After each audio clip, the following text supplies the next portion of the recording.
সিউড়ি মিনিস্ট্রিলে আগ্নেয়াস্ত্র হাতে গ্রামে প্রবেশ করে দুই যুবক। এরপর হাতে নাতে পাকড়াও করে গ্রামবাসীরা। পুলিশকে ঘিরে ব্যাপক বিক্ষোভ, লাঠি হাতে তারা পুলিশের। গণপিটুনিতে হাসপাতালে ভর্তি দুষ্কৃতীরা। স্থানীয় সূত্রে জানা গেছে, আজ দুজন যুবক বাইরে থেকে এসে আগ্নেয়াস্ত্র নিয়ে গ্রামের ভেতরে প্রবেশ করতে যাচ্ছিল। সেই সময় গ্রামবাসীরা হাতে নাতে ধরে ফেলে ওই যুবকদের। খবর দেয়া হয় পুলিশকে, সাথে চলে গণপিটুনিতে একজন গুরুতর আহত হয় বলে খবর।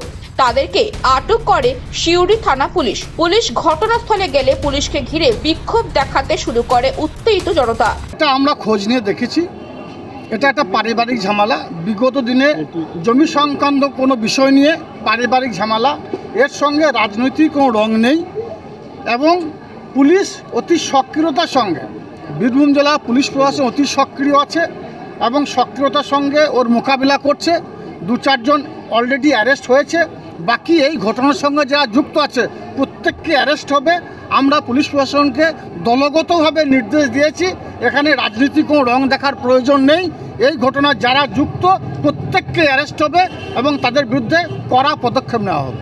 হয়েছিল বলতে এটা আমাদের নিয়ে কোনো ঝামেলা, এটা দীর্ঘদিন ধরে একটা ল্যান্ডে নিয়ে ঝামেলা চলছে। মুখ্যমন্ত্রী বারবার বলছে যে যারা জমি দখল করবে তাদের নিয়ে কড়া অ্যাকশন লেগ, কিন্তু এরা বারে বারে কিছু না কিছু একটা করছে। আমাদের একটা ফ্যামিলি গোটা গ্রামকে অশান্তি করে রেখেছে। আমাকে জোড়হাত করে নিবেদন যে আমাদের গ্রামবাসীকে বাঁচতে দেন এবং আমাদেরকে বাঁচতে দেন। বীরভূম থেকে প্রসূন দাসের রিপোর্ট, খবর বাংলা।